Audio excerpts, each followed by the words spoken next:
अस्सलाम वालेकुम जी सर जी साढ़े मोहतरम भाई नदीम डोगर साहब असी स्पैशल फैसलाबाद तो आए ने शादी ते मेहंदी का फंक्शन सी ते पाए दे बड़े महर ने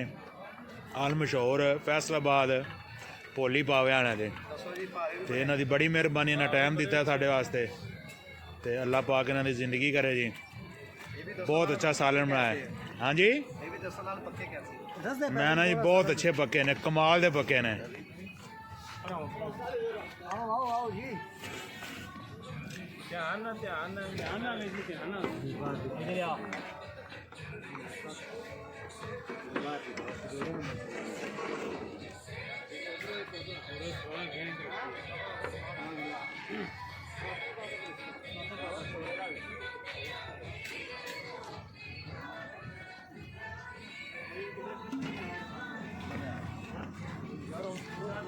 डोगर साहब कमाल कर दी थी तुसां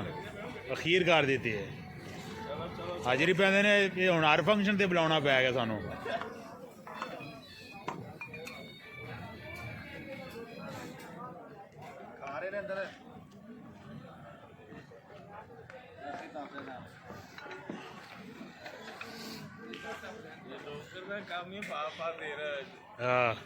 साढ़े को नहीं काम बनना ये तो रोज का काम है कमर्शियल क्यों जी शेख साहब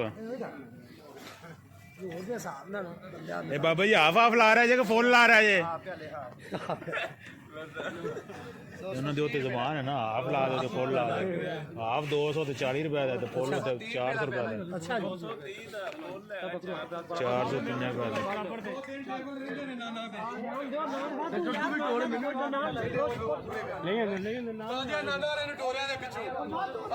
मुंडिया खिलावो फिर